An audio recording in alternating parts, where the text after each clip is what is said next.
جار له حق واحد وهو أدنى الجيران حقا جار له حقان যার একদিক থেকে হক রয়েছে সে সর্বকনিষ্ঠ প্রতিবেশী। রাসূল সাল্লাল্লাহু আলাইহি ওয়াসাল্লাম বলেন, যার দুই দিক থেকে হক রয়েছে সে মধ্যম পন্থার প্রতিবেশী। وجار له ثلاث حقوق وهو أفضل الجيران حقا যার তিন দিক থেকে হক রয়েছে সে হলো সবচেয়ে উত্তম প্রতিবেশী। এবার আসেন, কে সর্বকনিষ্ঠ প্রতিবেশী, কে মধ্যম প্রতিবেশী এবং কে উত্তম প্রতিবেশী? রাসূল সাল্লাল্লাহু আলাইহি ওয়াসাল্লাম বলেন, فأما الجار الذي له حق واحد فجار مشرك لا رحم له যার একদিক থেকে হক রয়েছে সে হলো মুশরিক, মুসলমান নয়, অমুসলিম এবং অনাত্মীয়। সেই ক্ষেত্রে তার হক থাকবে এক, সর্বনিম্নের প্রতিবেশীর হক হিসেবে। অমুসলিম, অনাত্মীয়, কিন্তু আপনার প্রতিবেশী, আপনার হক রয়েছে প্রতিবেশীর ক্ষেত্রে। দুই নাম্বার, রাসূল সাল্লাল্লাহু আলাইহি ওয়াসাল্লাম বলেন, ওয়া আম্মাল জারুল্লাযী লাহু হাক্কানি ফাজারুন মুসলিমুন লাহু হাক্কুল ইসলাম ওয়া হাক্কুল জিওয়ার। দুই নাম্বার হক হলো এক, আপনার প্রতিবেশী, তার উপর সে মুসলমান, সেই ক্ষেত্রে তার হক দুই ক্ষেত্রে, মুসলমানের হকও প্রতিবেশীর হকও। এটা হলো মধ্যম পন্থার প্রতিবেশী। নাম্বার তিন, وأما الذي له ثلاثة حقوق فجار مسلم ذو رحم له حق الجوار وحق الإسلام وحق الرحم। তিন নম্বরের মধ্যে যেটি সবচেয়ে আফজল, সবচেয়ে উত্তম প্রতিবেশী, সে হলো এক, আত্মীয়র, এর উপর মুসলমান, এর উপর প্রতিবেশী। আত্মীয়তার হক, মুসলমানের হক, প্রতিবেশীর হক, তিন ধরনের হক তার প্রতি আপনার করা চাই, আদায় করা চাই। যাই হোক মুহতারাম হাজরিন, এই হাদিস থেকে এতটুকু বুঝতে পারলাম, আমার প্রতিবেশী সে মুসলমানও হতে পারে, অমুসলিমও হতে পারে, আত্মীয় হতে পারে, অনাত্মীয় হতে পারে, যেই হোক না কেন সে আমার প্রতিবেশী, মানি তার হক আদায় করা চাই, তার হক আদায় করা চাই। রাসূল আকরাম সাল্লাল্লাহু আলাইহি ওয়াসাল্লাম বলেন, জিবরাইল আমিন আলাইহিস সালাতু ওয়াস সালাম আমাকে প্রতিবেশী সম্পর্কে যখন বলতেছেন, এভাবে তিনি আমাকে তাকিদ দিয়েছেন প্রতিবেশীর হক সম্পর্কে। আমি এক সময় মনে করলাম, মনে হয় প্রতিবেশীকে আমার সম্পদের ওয়ারিস বানিয়ে দেওয়া হবে, আমার সম্পদের মিরাস বানিয়ে দেওয়া হবে, মিরাসের অংশীদার বানিয়ে দেওয়া হবে। মা যালু জিবরিল সাল্লাল্লাহু আলাইহি ওয়াসাল্লাম ইউসিনি বিল জার হাত্তা যানানতু আন্নাহু সাইওয়ারিহু আও ক্বালা খাশিতু আন ইউআরিথুহু।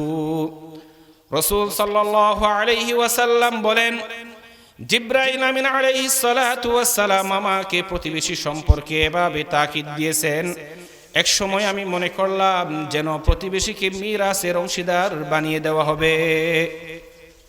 অর্থাৎ এমন ভাবে বললেন যে তুমি প্রতিবেশীর হক আদায় করো, প্রতিবেশীর কি গুরুত্ব সহকারে তুমি হক আদায় করো। সহিহ বুখারীর বর্ণনা, রাসূল আকরাম সাল্লাল্লাহু আলাইহি ওয়াসাল্লাম বলেন, মান কানা ইউমিনু বিল্লাহি ওয়াল ইয়াউমিল আখির, যে ব্যক্তি আল্লাহ এবং পরকালের উপর বিশ্বাস স্থাপন করে, ফালইয়াকুল খায়রান আও লিয়াসমুত, সেই যেন ভালো কথা বলে, যদি ভালো কথা বলতে সক্ষম না হয় সেই যেন চুপ থাকে। এরপর রাসূল আকরাম সাল্লাল্লাহু আলাইহি ওয়াসাল্লাম আবার বলেন, ওয়ামান কানা ইউমিনু বিল্লাহি ওয়াল ইয়াউমিল আখির ফালা ইউযি জারাহু, যে আল্লাহ এবং আল্লাহ কাল কিয়ামতের প্রতি বিশ্বাস স্থাপন করে সে যেন প্রতিবেশীর হক আদায় করে। রাসূল সাল্লাল্লাহু আলাইহি ওয়াসাল্লাম হাদিসের শেষ অংশে আবার বলেন, ওয়ামান কানা ইউমিনু বিল্লাহি ওয়াল ইয়াউমিল আখির, যে আল্লাহ এবং পরকালের উপর বিশ্বাস স্থাপন করে ফালইউকরিম দাইফাহু, সেই যেন মেহমানদারির ব্যবস্থা করে, মেহমানের কদর করে। রাসূল আকরাম সাল্লাল্লাহু আলাইহি ওয়াসাল্লাম এই হাদিসের মধ্যে তিনটি কথা বললেন। বলতেছেন যে আল্লাহ এবং কাল কিয়ামতের প্রতি বিশ্বাস স্থাপন করে সে যেন ভালো কথা বলে, যদি ভালো কথা বলতে না পারে সে যেন চুপ থাকে। কি থাকে ভাই? সে যেন চুপ থাকে, চেষ্টা করবে যা কিছু বলে ভালো কথা বলার জন্য। ভালো কথা বলতে যদি সে সক্ষম না হয়, তার মুখ দিয়ে যদি ভালো কথা বাহির না হয়, সে যেন চুপ থাকে। চুপ থাকাও একটা বড় ইবাদত। এরপরের জুমলায় রাসূল সাল্লাল্লাহু আলাইহি ওয়াসাল্লাম বলেন ফালা ইউদি জারহু, কাল কিয়ামতের উপর যে বিশ্বাস স্থাপন করে এবং আল্লাহর প্রতি যে বিশ্বাস স্থাপন করে সে যেন প্রতিবেশীর হক আদায় করে। কি করে ভাই? প্রতিবেশীর হক আদায় করে। শেষের জুমলায় রাসূল আকরাম সাল্লাল্লাহু আলাইহি ওয়াসাল্লাম বলেন মান কানা ইউমিনু বিল্লাহি ওয়াল ইয়াউমিল আখির ফালা ইউকরিম দাইফাহু,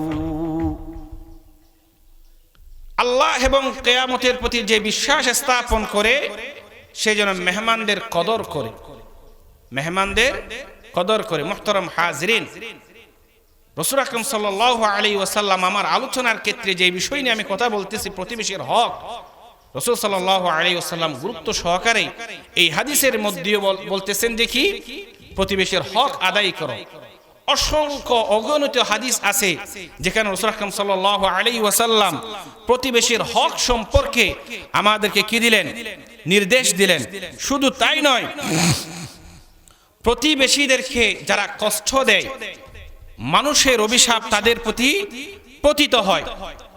একবার এক সাহাবী রাসূল আকরাম সাল্লাল্লাহু আলাইহি ওয়াসাল্লামের কাছে বিচার নিয়ে আসলেন। ইয়া রাসূলুল্লাহ সাল্লাল্লাহু আলাইহি ওয়াসাল্লাম, আমি আমার প্রতিবেশী দ্বারা বড় কষ্ট পাই। আমার প্রতিবেশী নানান কারণে আমাকে কষ্ট দেয়, যার কারণে আমার ক্ষেত্রে সেইখানে বসবাস করাটা খুব কষ্টকর হয়ে যাচ্ছে। রাসূল আকরাম সাল্লাল্লাহু আলাইহি ওয়াসাল্লাম বললেন ইযহাব ফাসবির, চলে যাও, ধৈর্য ধারণ করো। কি করো? যাও, ধৈর্য ধারণ করো। ফাআতাহু মাররাতাইনি আও সালাসান, এইভাবে তিনবার, 2 থেকে 3 বার তিনি অভিযোগ নিয়ে আসলেন, বিচার নিয়ে আসলেন রাসূল আকরাম সাল্লাল্লাহু আলাইহি ওয়াসাল্লামের নিকট। ইয়া রাসূলুল্লাহ সাল্লাল্লাহু আলাইহি ওয়াসাল্লাম, আমি আমার প্রতিবেশীর দ্বারা বড় কষ্ট পাই, নানান কারণে, এই কারণে কষ্ট দেয়, ওই কারণে কষ্ট দেয়, রাতে ঘুমাতে দেয় না, বড় বড় ডেস্ক সেট বাজায়, এক্সেট্রা এক্সেট্রা কারণে আমি কি কষ্ট পাই। এবার রাসূল সাল্লাল্লাহু আলাইহি ওয়াসাল্লাম বলেন ইযহাব ফাতরাহ মাতাআকা ফিত তরিক, যাও, তুমি গিয়ে একটি কাজ করো। কি কাজ করবা? বাড়িতে গিয়ে তোমার যে সমস্ত আসবাবপত্র রয়েছে সব কিছু তুমি রাস্তায় ফেলে আসো। তোমার বাড়ির সামনে যে রাস্তা আছে, রাস্তার মধ্যে তুমি এগুলা রেখে আসো। আচ্ছা বলুন তো, এই রকম যদি আপনি আমি করি, আমার বাড়ির সমস্ত আসবাবপত্র যদি আমি ঘর থেকে বাহির করে যদি রাস্তায় নিয়ে আসি, অবশ্যই আর যারা প্রতিবেশী আসে তারা আমাদেরকে জিজ্ঞেস করবে কিনা?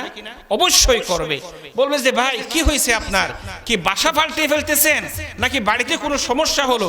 আপনি রাগের মাথায় সব কিছু আপনি বাড়ির সমস্ত আসবাবপত্র আপনি বাহিরে রাখলেন, অবশ্যই আমাদেরকে জিজ্ঞেস করবে।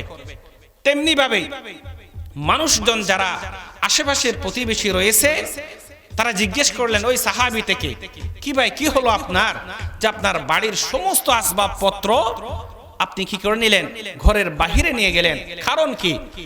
তখন ওই ব্যক্তি যার কারণে তিনি কষ্ট পাচ্ছিলেন, যে প্রতিবেশীর দ্বারা তিনি কষ্ট পাচ্ছিলেন, ওই প্রতিবেশীর সম্পর্কে অভিযোগ পেশ করলেন, বুঝাচ্ছিলেন যে ভাই আমি এই কারণে, নানান কারণে আমার প্রতিবেশী দ্বারা কষ্ট পাচ্ছি, সেই জন্য রাসূল আকরাম সাল্লাল্লাহু আলাইহি ওয়াসাল্লাম আমাকে নির্দেশ দিলেন আমার ঘরের সমস্ত আসবাবপত্র ঘরের বাহিরে নিয়ে আসা।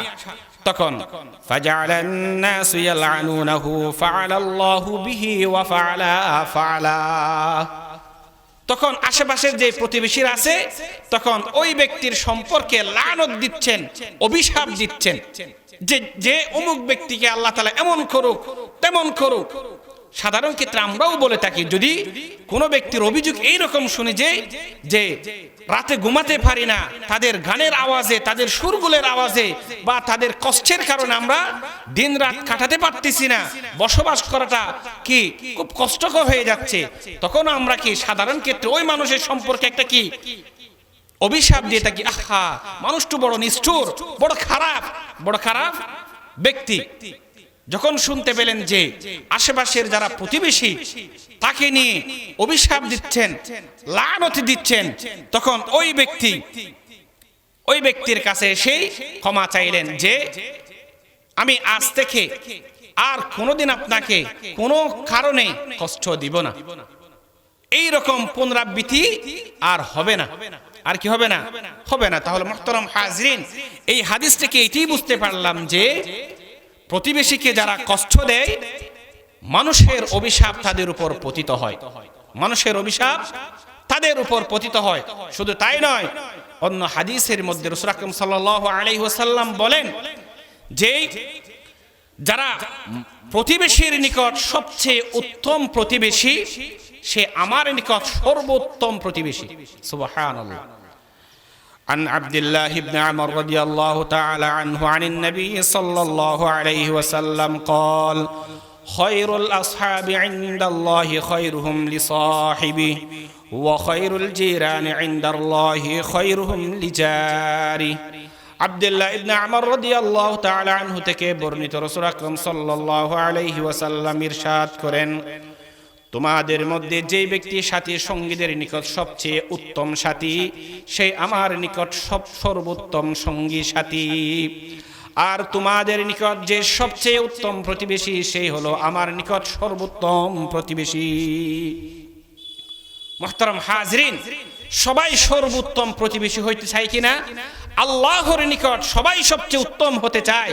যদি আল্লাহর নিকট কেউ উত্তম হতে চায়, তাহলে প্রথমে প্রতিবেশীর সাথে আপনার উত্তম হতে হবে। প্রতিবেশীর সঙ্গে যদি আপনি সদাচরণ করেন, সুন্দর আচরণ করেন, মার্জিত আচরণ করেন, আপনার দ্বারা যদি আপনার প্রতিবেশী কষ্ট না পায়, তাহলে আপনি আল্লাহ তাআলার নিকট সর্বোত্তম প্রতিবেশী হবেন।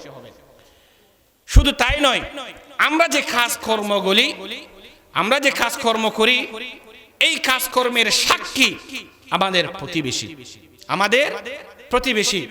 এক সাহাবী রাসূল আকরাম সাল্লাল্লাহু আলাইহি ওয়াসাল্লামের নিকট আসলেন, ইয়া রাসূলুল্লাহ সাল্লাল্লাহু আলাইহি ওয়াসাল্লাম, আমি যে কাজগুলা করি, এই কাজ যে ভালো নাকি খারাপ আমি কিভাবে বুঝবো? কাইফা লি আন আ'লামা ইযা আহসানতু ওয়া ইযা আসাতু। ইয়া রাসূলুল্লাহ সাল্লাল্লাহু আলাইহি ওয়াসাল্লাম, আপনি বলে দিন যে আমি যে কাজকর্মগুলা করি এইগুলা ভালো নাকি খারাপ আমি কিভাবে বুঝবো? قال النبي صلى الله عليه وسلم إذ قال إذا سمعت جيرانك يقولون أن قد أحسنت فقد أحسنت। রাসূল আকরাম সাল্লাল্লাহু আলাইহি ওয়াসাল্লাম বলেন, তুমি যদি শুনতে পাও তোমার প্রতিবেশী তোমার কাজ সম্পর্কে যদি বলে যে তোমার কাজ ভালো, তাহলে তুমি মনে রেখো তোমার কাজ ভালো। ওয়া ইযা সামি'তাহুম ইয়াকুলুন কদ আসাতা ফাইদা আসাতা, আর যদি তুমি শুনতে পাও তোমার প্রতিবেশীরা বলতেছে তোমার কাজ মন্দ, তাহলে বুঝে নিবা তোমার কাজ মন্দ। মুহতারাম হাজরিন, আমাদের কাজের কর্মের সমস্ত কিছুর সাক্ষীকে আমাদের প্রতিবেশীরা যদি আমাদের নিয়ে সাক্ষী দেয় যে আপনার কাজকর্ম, আপনার আয় ইনকাম, আপনার কথাবার্তা সবচেয়ে ভালো উত্তম, তাহলে মনে রাখতে হবে আমার আয় উপার্জন, আমার চলাফেরা, আমার কথাবার্তা সবচেয়ে উত্তম। আর যদি তারা যদি বলে যে না আপনার ইনকাম আয় হারাম, তারা দেখতেছেন আপনি হারাম উপার্জন করতেছেন, আপনার ভাষা ভালো নয়, আপনার চলাফেরা ঠিক নাই, তাহলে মনে রাখবেন আপনার কিছুই ঠিক নাই। আচ্ছা বলুন তো, প্রতিবেশীরা আমাদের নিয়ে জাস্টিফাই কখন করবে যে আমরা ভালো নাকি খারাপ, এটা কখন করবে? আমরা যদি প্রতিবেশীর সাথে সুন্দর মার্জিত আচরণ করি, তখন তারা আমাদের সম্পর্কে এই রকম ভালো ধারণা করবেন যে আপনার কাজকর্ম, আপনার চলাফেরা, আপনার কথাবার্তা সবচেয়ে উত্তম। এটি কখন সাক্ষী দিবেন? যদি আমরা তাদের সাথে ভালো আচরণ করি। আর যদি তাদের সাথে খারাপ আচরণ করি, তারা কখনোই আমাদের সম্পর্কে কি ভালো সাক্ষী দিবেন না, বলবেন আপনার কাজ মন্দ, আপনার কথাবার্তা মন্দ, আপনি তো খারাপ লোক, বেহাইয়া লোক, নির্লজ্জ লোক। এভাবে আমাদের সম্পর্কে কি দিবেন ভাই? সাক্ষী দিবেন। শুধু তাই নয় মুহতারাম হাজিরিন, অবাক হয়ে যাবেন আরেকটি হাদিস শুনলে। যারা প্রতিবেশীর হক নষ্ট করে, অন্যান্য হক নষ্ট করার ক্ষেত্রে যদি 1 গুণ গুনাহ হয়, প্রতিবেশীর হক নষ্ট করলে 10 গুণ গুনাহ হবে। রাসূল আকরাম সাল্লাল্লাহু আলাইহি ওয়াসাল্লাম একবার সাহাবী কেরামদেরকে জিজ্ঞেস করলেন যে আসহাবাতু আনিজ জিনা, ও আমার সাহাবীগণ, আচ্ছা জিনা কি তোমরা কি জানো? জিনা কি? সাহাবে কেরামরা যেভাবে জানেন সেভাবে উত্তর দিলেন। তারা বললেন ক্বালু হারামুন ইয়া রাসূলুল্লাহ সাল্লাল্লাহু আলাইহি ওয়াসাল্লাম, জিনা হলো হারাম। তার কারণ বর্ণনা করলেন হারামাল্লাহু ওয়া রাসূলু, জিনা হারাম হওয়ার কারণ হলো আল্লাহ এবং আল্লাহর রাসূল তা হারাম ঘোষণা করলেন, সেই জন্য জিনা হারাম। এরপর রাসূল আকরাম সাল্লাল্লাহু আলাইহি ওয়াসাল্লাম বলেন লিআন ইয়াজনিয়া আর-রাজুলু বি'আশরি নিসওয়া আইসারু আলাইহি মিন আন ইয়াজনিয়া বিইমরাতি জারি, যদি কোনো ব্যক্তি 10 জন নারীর সাথে জিনা করলে যেই সমপরিমাণ গুনাহ হয়, একজন প্রতিবেশীর স্ত্রীর সাথে জিনা করলে সেই সমপরিমাণ গুনাহ হয়। চিন্তা করে দেখেন, কোন ব্যক্তি যদি 10 জন নারীর সাথে জিনা করলে যেই সমপরিমাণ গুনাহ হয়, একজন প্রতিবেশীর স্ত্রীর সাথে সে গুনাহ করলে, জিনা করলে সেই সমপরিমাণ 10 জন নারীর সাথে জিনা করার সমপরিমাণ গুনাহ দেবে। নাউযুবিল্লাহ। এটা কি বুঝাইলেন? প্রতিবেশীর হক বুঝাইলেন, প্রতিবেশীর গুরুত্ব বুঝাইলেন। এরপর রাসূল আকরাম সাল্লাল্লাহু আলাইহি ওয়াসাল্লাম সাহাবীদেরকে আবার জিজ্ঞেস করলেন ওয়াসালাহুম আনিস সারিকা, ও আমার সাহাবীগণ, আচ্ছা চুরি কি তোমরা কি জানো কিনা? চুরি কি? সাহাবায়ে কেরামরা উত্তর দিলেন ক্বালু হারামুন ইয়া রাসূলুল্লাহ সাল্লাল্লাহু আলাইহি ওয়াসাল্লাম, চুরি করা হারাম। তার কারণ হিসেবে বর্ণনা করলেন হারামাল্লাহু আযজা ওয়া জাল, রাসূল আকরাম সাল্লাল্লাহু আলাইহি ওয়াসাল্লাম এবং আল্লাহ সুবহানাহু ওয়া তাআলা চুরি করাকে হারাম ঘোষণা করলেন, সেই জন্য চুরি করা হারাম। এরপর রাসূল আকরাম সাল্লাল্লাহু আলাইহি ওয়াসাল্লাম বলেন লিআন ইয়াসরিকা মিন 10 আহলি আবিয়াত আইসারু আলাইহি মিন আন ইয়াসরিকা মিন বাইতি জারি, কোন ব্যক্তি যদি 10টি ঘর থেকে চুরি করলে যেই সমপরিমাণ গুনাহ হয়, একজন প্রতিবেশীর ঘর থেকে চুরি করলে সেই সমপরিমাণ গুনাহ হয়। 10 ঘর থেকে চুরি করলে যেই সমপরিমাণ গুনাহ হয়, প্রতিবেশীর ঘর থেকে চুরি করলে সেই সমপরিমাণ গুনাহ হয়। 10টি ঘরের চুরি করলে যে সমপরিমাণ গুনাহ হয়, প্রতিবেশীর ঘরের থেকে চুরি করলে সেই সমপরিমাণ গুনাহ হয়। আজকের যুবকরা প্রতিবেশীর ঘরের ডাব চুরি করে ফেলে, আম চুরি করে ফেলে, লিচু চুরি করে ফেলে, বিভিন্ন ফল ফলাদি নির্দ্বিধায় নির্ভয়ে চুরি করে ফেলে। ওই যুবক মনে রাখবা, যেই প্রতিবেশীর ঘরের যদি চুরি করে থাকো, 10টি বাড়িতে চুরি করলে যে সমপরিমাণ গুনাহ হয়, সেই সমপরিমাণ গুনাহ হয় যদি প্রতিবেশীর ঘর থেকেই চুরি করলে। মুহতারাম হাজিরিন, আমাদের জীবনের একটাই লক্ষ্য থাকে যে আমরা নামাজ পড়ি, যাকাত আদায় করি, টাকা পয়সা থাকলে হজ আদায় করি, রোজা রাখি, তার একটি কারণ হলো জান্নাত পাওয়ার লোভে। কিসে ভাই? জান্নাত পাওয়ার লোভে। রাসূল আকরাম সাল্লাল্লাহু আলাইহি ওয়াসাল্লাম বলেন লা ইয়াদখুলুল জান্নাতা মান লা ইয়ামানু জারুহু বাওয়াইকহু, ওই ব্যক্তি কখনো জান্নাতে প্রবেশ করতে পারবে না যার অনিষ্টতা থেকে তার প্রতিবেশী নিরাপদ নয়, ওই ব্যক্তি কখনো জান্নাতে প্রবেশ করতে পারবে না। যার অনিষ্টতা থেকে, যার কষ্ট থেকে তার প্রতিবেশীরা কি নয়, নিরাপদ নয়। তাহলে মুহতারাম হাজরিন, আমাদের নামাজ কোথায় যাবে, আমাদের রোজা কোথায় যাবে, আমাদের যাকাত কোথায় যাবে, আমাদের তাহাজ্জুদ কোথায় যাবে, আমাদের আওয়াবিল কোথায় যাবে, সুন্নত নফল ইবাদত সাদকা কোথায় যাবে, যদি আমার প্রতিবেশী আমার থেকে যদি নিরাপদ না থাকে, তাহলে আমি জান্নাত পাবো না।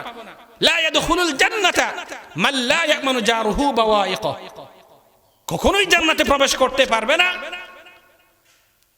যে প্রতিবেশীর, যার প্রতিবেশী তার থেকে নিরাপদ নয়, অনিষ্টতা থেকে কি নয়, নিরাপদ নয়।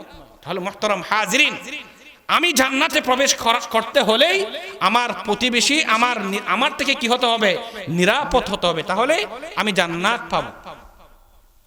আর যদি আমার প্রতিবেশী আমার থেকে নিরাপদ না হয়, তাহলে কখনোই জান্নাত পাবো না। এবার আসেন, সবচেয়ে কাছের প্রতিবেশী কারা, উত্তম প্রতিবেশী কারা, নিম্ন শ্রেণীর প্রতিবেশী কারা, শুরুতেই বললাম। একবার হযরত আয়েশা রাদিয়াল্লাহু তাআলা আনহা রাসূল আকরাম সাল্লাল্লাহু আলাইহি ওয়াসাল্লামকে জিজ্ঞেস করলেন, ইয়া রাসূলুল্লাহ সাল্লাল্লাহু আলাইহি ওয়াসাল্লাম, আমার দুইজন প্রতিবেশী আছে, আমি কাকে হাদিয়া দেব? আমার দুইজন প্রতিবেশী আছে, আমি কাকে কি হাদিয়া দেব? রাসূল আকরাম সাল্লাল্লাহু আলাইহি ওয়াসাল্লাম বলেন, ইলা আকরাবিহিমা মিনকা বাবান, যেটি তোমার দরজার সবচেয়ে কাছে তাকেই তুমি কি দিবা, হাদিয়া দিবা। অর্থাৎ আপনার ঘরের পাশে যে ঘর, এটি সবচেয়ে কি কাছের প্রতিবেশী। এখানে আবার শ্রেণী বিন্যাস আছে, শুরুতেই বলেছিলাম। যদি মুশরিক হয় প্রতিবেশীর হক, যদি মুসলিম এবং কি হয় প্রতিবেশী হয় মুসলমানের হক, প্রতিবেশীর হক। যদি আত্মীয় হয়, এর উপর যদি মুসলমান হয়, এর উপর যদি প্রতিবেশী হয়, তার উপর তিন ধরনের কি হক থাকবে, হক থাকবে। তাহলে প্রতিবেশীর হক আদায় করা চাই। শুধু হক আদায় করলে হবে না, সাথে সাথে মন্দ প্রতিবেশী থেকে আল্লাহর কাছে দোয়া চাইতে হবে, ও আল্লাহ আমাকে মন্দ প্রতিবেশী থেকে কি করেন, তাআউযু বিল্লাহ, হে আল্লাহ মন্দ প্রতিবেশী থেকে আমাকে হেফাজত করেন। মুহতারাম হাজিরিন, রাসূল আকরাম সাল্লাল্লাহু আলাইহি ওয়াসাল্লাম বলেন, মরু প্রান্তরে, মরু অঞ্চলের মধ্যে যে প্রতিবেশীগুলা থাকে, এগুলা ক্ষণস্থায়ীর জন্য তাবু টাকলেন, মরুভূমিতে তাবু টাকলেন, যতক্ষণ তাবু আছে ততক্ষণ আপনার সেই প্রতিবেশী। তাবু তুলে যদি সে চলে যায়, সে চলে গেল। আর যেগুলা স্থাবর সম্পত্তির উপর আমরা যেগুলা কি করি, ঘর বাঁধি, এখানে যদি আপনার প্রতিবেশী যদি ভালো না হয়, তাহলে সারা জীবন আপনার কষ্ট পাইতে হবে, সারা জীবন কষ্ট পাইতে হবে। সেই জন্য মুহতারাম হাজরিন, আল্লাহ তাআলার কাছে কি করতে হবে, এই প্রতিবেশী থেকে, খারাপ মন্দ প্রতিবেশী থেকে কিভাবে আমি বাঁচবো, দোয়া চাইতে হবে। হে আল্লাহ আমাকে খারাপ মন্দ প্রতিবেশী থেকে আমাকে হেফাজত করুন। এবার আসেন, প্রতিবেশীর হক কি কি? হুজুর এতক্ষণ তো বললেন প্রতিবেশীর ফজিলত সম্পর্কে তো বললেন, আমরা প্রতিবেশীর হক কি কি আদায় করব? নাম্বার 1, প্রতিবেশীর উপকার করা। একজন বৃদ্ধ লোক দেখতেছেন রাস্তা দিয়ে বাজারের ডোলা নিয়ে হেঁটে যাচ্ছেন, আপনি তাকে একটু হেল্প করলেন। আপনি যুবক, হাট্টা কাট্টা মজবুত, আপনি একটু কি নিলেন, তার বাজারের ডোলাটা নিলেন। রিক্সা নিয়ে আসতেছেন, টমটম একজন আপনার প্রতিবেশী হেঁটে যাচ্ছে, আপনি তাকে তুলে নিলেন, তাকে তুলে নিলেন, ভালো মন্দ আপনি পরামর্শ দিলেন, উপকার করা। প্রতিবেশীর কি করা ভাই? উপকার করা, সাহায্য সহযোগিতা করা। বিপদে পড়ে গেল, আপনি তাকে কি করলেন, সাহায্য করলেন, সহযোগিতা করলেন। প্রতিবেশীর কি করা ভাই? উপকার করা। 2 নাম্বার, প্রতিবেশীকে কষ্ট না দেওয়া, কোনো কারণেই প্রতিবেশীকে কষ্ট না দেওয়া।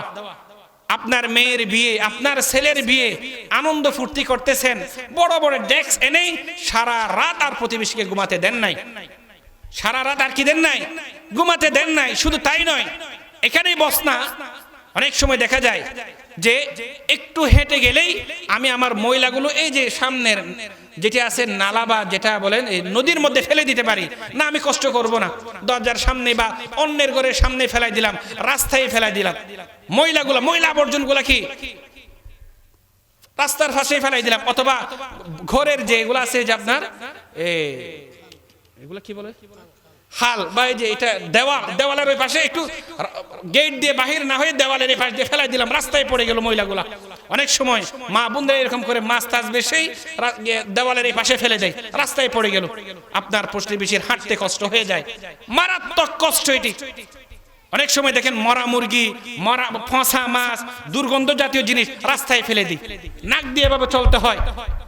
আপনার একজনের একটু অলসতার কারণে পুরা প্রতিবেশী কষ্ট পাচ্ছে। চিন্তা করে দেখেন কত বড় জঘন্য পাপ না আপনি করতেছেন। তাহলে মুহতারাম হাজিরিন, প্রতিবেশীকে কষ্ট দিব না। কয়টি বেলা? প্রথম 1 নাম্বার প্রতিবেশীর উপকার করব, 2 নাম্বার প্রতিবেশীকে কি দেব না, কষ্ট দিব না, 3 নাম্বার প্রতিবেশীর কষ্ট সহ্য করব। প্রতিবেশীকে কষ্ট না দেয় এরকম হাজার লোক পাবেন, কিন্তু প্রতিবেশীর কষ্ট সহ্য করে এরকম হাতে গোনা পাবেন। রাসূল আকরাম সাল্লাল্লাহু আলাইহি ওয়াসাল্লাম বলেন যে তোমরা ধৈর্য ধারণ করো যখন প্রতিবেশীরা কষ্ট দেয়। তার কারণ হলো যদি প্রতিবেশী কেউ মারা যায় তোমার সাথে তো সম্পর্ক এমনি চলে গেল।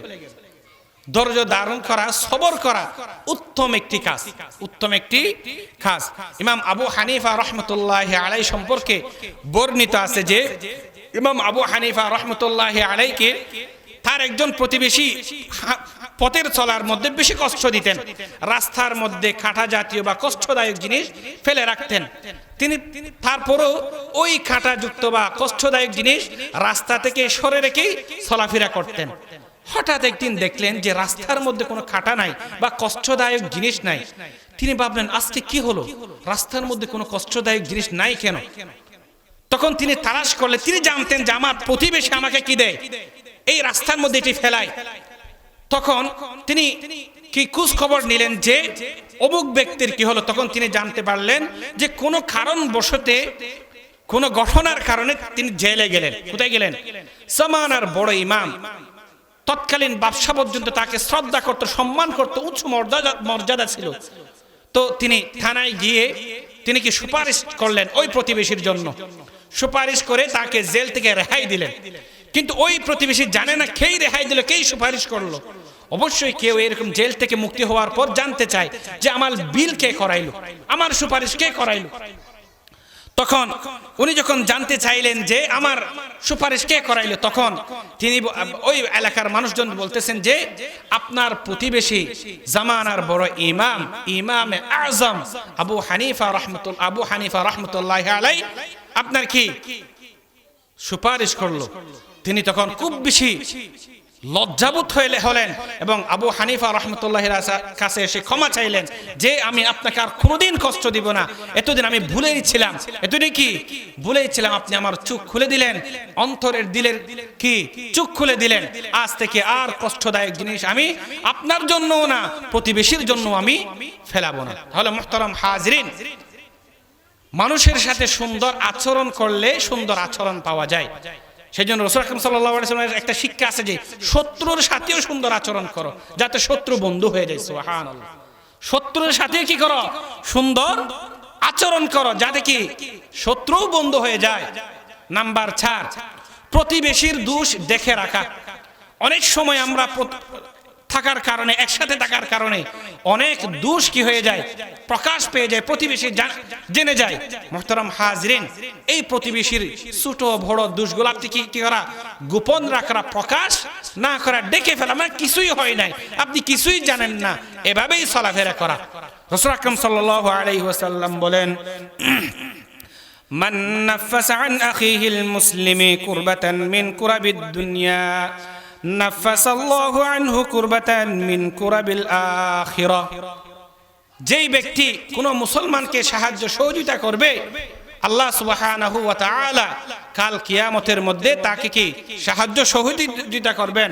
ওয়া মান সাতারা আলা আখিহিল মুসলিম সাতারাহুল্লাহু ফিদ দুনিয়া ওয়াল আখিরাহ। কোন মুসলমান যদি অপর মুসলমানের যদি দোষ গোপন রাখে, আল্লাহ সুবহানাহু ওয়া তাআলা তার দোষ দুনিয়া এবং আখিরাতের মধ্যে গোপন রাখবেন। সুবহানাল্লাহ। দুনিয়া এবং আখিরাতের মধ্যে কি রাখবেন ভাই? গোপন রাখবেন। তাহলে মুহতারাম হাজিরিন, প্রতিবেশীর দোষ কি রাখবো ভাই? গোপন রাখবো। কি রাখবো? গোপন রাখবো। 5 নাম্বার, অসুস্থ হলে আমার প্রতিবেশী যদি অসুস্থ হয় তাহলে তাকে কি করতে যাব? দেখতে যাব। তাকে কি করতে যাব? দেখতে যাব। যদি আমার সাথে যদি ভালো কোনো ডাক্তারের সাথে সুসম্পর্ক থাকে, আমি ওই প্রতিবেশীকে দেখাই দেব, বা ওই ডাক্তারের সাথে যোগাযোগ করে যাতে ফিস কম নেয় বা অথবা ভালোভাবে যাতে পর্যবেক্ষণ করে সেই সম্পর্কে ওই ডাক্তারের সাথেই কথা বলেই ওই প্রতিবেশীকে সেই ডাক্তারের কাছে পৌঁছানোর ব্যবস্থা করব। অসুস্থ ব্যক্তির সেবা করব। অসুস্থ ব্যক্তির কি করব ভাই? সেবা করব। এরপর নাম্বার 6, প্রতিবেশীর সাথে উত্তম আচরণ করা। এটি শুধু প্রতিবেশীর সাথে নয়, সবার সাথেই উত্তম আচরণ করা। কি করা ভাই? সবার সাথে উত্তম আচরণ করা। হযরত মুআজ রাদিয়াল্লাহু তাআলা আনহু রাসূল আকরাম সাল্লাল্লাহু আলাইহি ওয়াসাল্লামকে বলেন, ইয়া রাসূলুল্লাহ আউসিনি, ইয়া রাসূলুল্লাহ আমাকে কিছু উপদেশ দেন। কি দেন? কিছু উপদেশ দেন। তখন রাসূল আকরাম সাল্লাল্লাহু আলাইহি ওয়াসাল্লাম বলেন, ইত্তাকিল্লাহা হাইসুমা কুনতা আও আইনামা কুনতা। আই মুআজ, তুমি যেইখানে থাকো, যেইভাবে থাকো, যেই অবস্থায় থাকো, আল্লাহকে বই করো। কি করো? আল্লাহকে বই করো। এরপর মুআজ রাদিয়াল্লাহু তাআলা আনহু বলেন, জিদিনি ইয়া রাসূলুল্লাহ, আমাকে আরো উপদেশ দেন। রাসূল সাল্লাল্লাহু আলাইহি ওয়াসাল্লাম বলেন, আতবি'is সাইয়্যাতাল হাসানাতা তামহুহা। যখন তোমার কোনো গুনাহ হয়ে যায়, সাথে সাথে কোনো ভালো কাজ করো। যখনই তোমার কোনো গুনাহ হয়ে যায়, 2 রাকাত নফল নামাজ পড়ো। যদি নামাজ না পড়ার সুযোগ না থাকে, কিছু টাকা সদকা করে দাও, তওবা ইস্তিগফার পড়ে নাও। অর্থাৎ গুনাহ হওয়ার সাথে সাথে কোনো একটা ভালো কাজ করো। কি করো? সাথে সাথেই ভালো কাজ করো। মুআজ রাদিয়াল্লাহু তাআলা আনহু বলেন, জিদনি ইয়া রাসূলুল্লাহ সাল্লাল্লাহু আলাইহি ওয়াসাল্লাম, আমাকে আরো উপদেশ দেন। তখন রাসূল আকরাম সাল্লাল্লাহু আলাইহি ওয়াসাল্লাম বলেন, খালিকিন নাসা বিখুলুকিন হাসান, মানুষের সাথে উত্তম আচরণ করো। মানুষের সাথে কি করো? উত্তম আচরণ করো। তাহলে মুহতারাম হাজিরিন, মানুষের সাথে কি করতে হবে? উত্তম আচরণ করতে হবে। নাম্বার 7, হাদিয়া আদান প্রদান করা। প্রতিবেশীকে মাঝে মধ্যে কি দেওয়া? হাদিয়া দেওয়া। এটা একটি মিসওয়াক হলে হোক। একজন মুরব্বীকে দেখলেন আপনার প্রতিবেশী, আপনি মিসওয়াক কিনতেছেন, তার জন্যও একটা কিনেন। অথবা ঘরের মধ্যে একটু ভালো রান্না করলেন, প্রতিবেশীর কাছে 1 ডিব্বা পাঠান, 1 টুকরো মাছ পাঠান। সেই ঘরে মুরব্বী আছে, মুরব্বীর নামে পাঠান। সবার জন্য তার সুযোগ হয় না যে আপনার মুরব্বীর জন্য পাঠালাম। হাদিয়া আদান প্রদান করা। রাসূল সাল্লাল্লাহু আলাইহি ওয়াসাল্লাম বলেন, তাহাদু তাহাব্বু, হাদিয়া আদান প্রদানের কারণে হৃদ্যতা বাড়ে, মুহাব্বত বাড়ে। কি বাড়ে ভাই? মুহাব্বত বাড়ে। তাহলে হাদিয়া আদান প্রদান করব। এরপর 8 নাম্বার, নিত্য প্রয়োজনীয় জিনিস আদান প্রদান করা। আদান প্রদান করা অর্থাৎ নিত্য প্রয়োজন জিনিস বলতে কুদাল আছে, কুড়াল আছে, এরকম অনেক সময় অনেক কিছু লাগে না। নিত্য প্রয়োজন বটকি আছে, মাঝে মধ্যে লাগে খাসি আছে, যে আপনার কাছে একটু বটকিটা আছে, আমার একটু দেন। আল্লাহ সুবহানাহু ওয়া তাআলা সূরাতুল মাউনের মধ্যে বলেন, ফাওয়াইলুল লিল মুসাল্লিন আল্লাযীনা হুম আন সালাতিহিম সাহুন আল্লাযীনা হুম ইউরাউনা ওয়া ইয়ামনাউনাল মাউন। দুর্ভোগ ওই ব্যক্তির জন্য যে নামাজ পড়ে না, নামাজ পরিত্যাগ করে। এরপর বলতেছেন, দুর্ভোগ ওই ব্যক্তির জন্য যে নিত্য প্রয়োজনীয় জিনিস আদান প্রদান করে না। মাউনত নিত্য প্রয়োজনীয় জিনিস কি করে না, এগুলা নিয়ে কিপটামি করে, মানুষকে দিতে চায় না, কিপটামি করে। যে নিত্য প্রয়োজনীয় জিনিস নিয়ে যে কিপটামি করে, তার উপর দুর্ভোগ, লানত। তাহলে মুহতারাম হাজিরিন, প্রতিবেশীর সাথে কি করব? নিত্য প্রয়োজনীয় জিনিস আদান প্রদান করব। নাম্বার 9, সাধারণ মুসলমানদের যে হকগুলো আছে এগুলো আদায় করব। সালাম দিব, সালামের উত্তর দিব, হাসির উত্তর দিব, জানাজায় শরীক হব। মৃত ব্যক্তির, আমার প্রতিবেশী মারা গেল, তার এখানে গিয়ে একটু কি শোকাহত হব, জানাজায় শরীক হব। যদি দাওয়াত দেয়, সেই দাওয়াতগুলো সম্ভব হলে কবুল করব, সম্ভব হলে তাকেও আমার ঘরে কি দাওয়াত দিব। নাম্বার 10, প্রতিবেশীর কল্যাণ কামনা করা। আপনি নামাজে আসলেন, আপনার প্রতিবেশীকে ডাকলেন না, এটি কল্যাণ নয়। আপনি কোনো ভালো কাজ করতেছেন, ভালো কাজের সাথে আপনার প্রতিবেশীকে শরীক করলেন না, এটি কল্যাণ নয়। আপনি নামাজ আসতেছেন, ডাক দিলেন, ওই যুবক তোমরা খেলতেছো কেন, ওই যুবক তোমরা বসে আছো কেন, আসো নামাজে যাই। ফজরে নামাজ আসতেছেন, আসসালাত বলে ডাক দেন, প্রতিবেশীকে ঘুম থেকে জাগিয়ে দেন, প্রতিবেশীর কল্যাণ কামনা করা, হিংসুটে না হওয়া, প্রতিবেশীর সবসময় কল্যাণ, আমি জান্নাতে যাব সাথে আমার প্রতিবেশীও যাবে, এটা সবসময় নিজের মধ্যে কি চিন্তাধারার মধ্যে রাখা। আমি ভালো কাজ করতেছি, আমার প্রতিবেশীও যাতে ভালো কাজ করে, দিনের দাওয়াত দেওয়া, প্রতিবেশীর কল্যাণ কামনা করা। এরপর প্রতিবেশী হলো হক্কে সুফা। হক্কে সুফা বলা হয় যে মনে করেন যে আপনার ঘর বিক্রি করে দিচ্ছেন, আপনার জমি বিক্রি করে দিচ্ছেন, প্রথমে হক হলো আপনার প্রতিবেশীকে জানান দেওয়া। আপনার ঘরের পাশে যে ঘর আছে, যদি যে দাম তুললেন এই দামে যদি সেই প্রতিবেশী নিতে পারে তাহলে সেই দামে তাকে দিবেন, আর যদি সেই দাম থেকে কম দেয় তাহলে তাকে দিবেন না। রাসূল সাল্লাল্লাহু আলাইহি ওয়াসাল্লাম তো এক হাদিসের মধ্যে এমনও বললেন যে যে দেখতেছো তোমার প্রতিবেশী নাই, এ হয়তো কোথাও সফরে গেছে, তোমার হঠাৎ তোমার ঘর বিক্রি করতে হচ্ছে, বা যার জমির পাশে জমি আছে আপনার জমিটি বিক্রি করতেছেন, আপনি অপেক্ষা করেন। কি করেন? অপেক্ষা করেন। আপনার প্রতিবেশী যখন আসবে তাকে জানান দেন, ভাই যে তোমার জমির পাশে যে আমার জমিটা আছে, অথবা তোমার ঘরের পাশে যে আমার ঘরটি আছে, আমি এটি বিক্রি করতেছি 10 লক্ষ টাকায়, 5 লক্ষ টাকায়, তুমি কি নিতে পারবা? যদি নিতে পারো তুমি নাও, আর যদি দিতে না পারো আমি বাইরে বিক্রি করতেছি। তার কারণ হলো কি, দেখেন প্রতিবেশী, শুরুতেই বলেছিলাম যে প্রতিবেশী যদি মন্দ হয় সারা জীবন কষ্ট পেতে হবে। অনেকটা সময় দেখা যায় আমার 5 জন সন্তান আছে, অবশ্যই আমার বাড়ির পাশে যে জমিটি আছে এটা আমার খুব দরকার আমার সন্তানের ঘর বানার জন্য। এখন আপনি যদি সেই জমিটি যদি অন্য একজনকে বিক্রি করে দেন তাহলে এটা আমার জন্য খুব কি বেদনাদায়ক, এটা কি বেদনাদায়ক। আর যদি অথবা অন্য একজন প্রতিবেশী আসলো, সে খুব মন্দ, খুব খারাপ ব্যক্তি, যার সাথে আমার মিলবে না, যার আচরণ খারাপ, লেনদেন খারাপ, আয় উপার্জন খারাপ, এমন একজন ব্যক্তিকে আমার পাশে নিয়ে আসলেন, তাহলে কি হবে ভাই? এই প্রতিবেশী দ্বারা আমি সবচেয়ে কষ্ট পাবো। এটি হক্কে সুফা। হক্কে সুফা হলো প্রতিবেশীকে আগে জানান দেওয়া। তাহলে মোহতারাম হাজির, আমরা কি করব? আমার ঘর বিক্রি করলে, আমার জমি বিক্রি করলে আগে প্রতিবেশীকে জানান দেব যে ভাই এই দামে আপনি নিতে পারবেন কিনা। এই দামে যদি আপনি নিতে পারেন তাহলে আপনি আমার জমি নেন, আমার ঘর নেন, আর যদি নিতে না পারেন আমি বাহিরে বিক্রি করতেছি, বাহিরে বিক্রি। তাহলে আমরা কি করব ভাই? আগে আমার প্রতিবেশীকে জানান দেব। এরপর মুহতারাম হাজরিন, প্রতিবেশীর মধ্যে বড় লোক থাকে, দরিদ্র লোক থাকে, থাকে কিনা? দরিদ্র যারা আছে তাদের হক সবচেয়ে উঁচু মর্যাদায়। যারা দরিদ্র তাদের হক সবচেয়ে উঁচু মর্যাদায়। গরিব, ফকির, মিসকিন এদেরকে সম্মান করবেন, আদর করবেন, স্নেহ করবেন, শ্রদ্ধার চোখে তাকাবেন। টাকা নাই বলে তাকে অসম্মান করবেন না, তাকে মাঝে মধ্যে দাওয়াত দিবেন, খাওয়াবেন। ওই ব্যক্তি সবচেয়ে নিকৃষ্ট ব্যক্তি। রাসূল আকরাম সাল্লাল্লাহু আলাইহি ওয়াসাল্লাম বলেন, যে ব্যক্তি পেট ভরে খেয়ে ঘুমিয়ে যায়, তার জানাবতে তার প্রতিবেশী না খেয়ে ঘুমায়, সে সবচেয়ে নিকৃষ্ট ব্যক্তি। আপনি জানেন আপনার প্রতিবেশীর ঘরের চাউল নাই, ডাল নাই, সে খেতে পারতেছে না, কিন্তু আপনি পেট ভর্তি করে খেয়ে ঘুমাচ্ছেন, আপনি সবচেয়ে নিকৃষ্ট ব্যক্তি, সবচেয়ে নিকৃষ্ট ব্যক্তি। আল্লাহ সুবহানাহু ওয়া তাআলা বলেন, জাহান্নামীরা যখন জাহান্নামে নাকি যাবে তাদেরকে প্রশ্ন করা হবে, মা সালাকাকুম ফি সাকার ক্বালু লাম নাকু মিনাল মুসাল্লিন ওয়ালাম নাকু নুতঈমুল মিসকিন। আচ্ছা, তোমরা যে জাহান্নামে আসলা তার কারণ কি?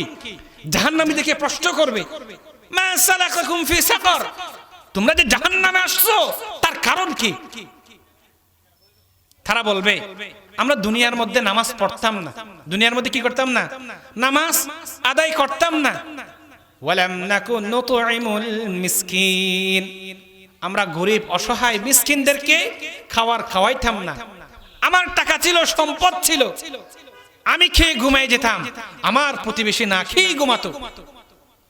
এই কারণে আল্লাহ আমাকে জাহান্নামে দিলেন। নাউযুবিল্লাহ। মুহতারাম হাজরিন, তাহলে আমরা কি করব? প্রতিবেশীকে, আমরা তো এখন আমাদের অনুষ্ঠানের মধ্যে বড় বড় যারা আছে তাদেরকে দাওয়াত করি, তাদেরকে দাওয়াত করি কয়েকটি কারণে। মনে দুঃখ নিবেন না, ছোট মানুষ বড় কথা বলে ফেলতেছি। এক তো হতো হাদিয়া পাওয়ার কারণে, দুই সম্মান মর্যাদা করে অথবা পাওয়ারফুল মানুষের কারণে। এইরকম আমরা আমাদের আরো একটা জাত প্রকাশ করবার জন্য আমরা যারা সমাজের বড় লোক, তারা তো এমনি খাইতে পারে, তাদেরকে দাওয়াত করি। আপনি দেখেন না, শ্রেণী বিন্যাস পর্যন্ত ভিন্ন। আপনি যখন খাবারের টেবিল সাজান, বড় লোকের জন্য আলাদা, গরিবদের জন্য আলাদা। বড় লোক চেয়ারে বসে খাবে, গরিবরা মাটিতেই খাবে। বড় লোক শান করে খাবে, কয়েক রকম আইটেম দিয়ে খাবে, আর গরিবরা সাধারণ ডাল আর জুল এই সমস্ত নিয়ে, আলু আর গুস্ত নিয়ে মেরে দিল। কত নির্কৃষ্ট কাজ, কত নির্কৃষ্ট কাজ।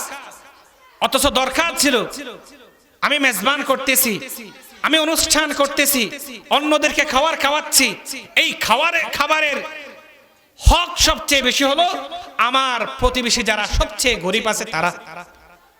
আমি যে মানুষদেরকে খাবার খাওয়াচ্ছি, এটির হক কারা? আমার প্রতিবেশীর মধ্যে যারা সবচেয়ে গরিব, অসহায়, দরিদ্র তারা।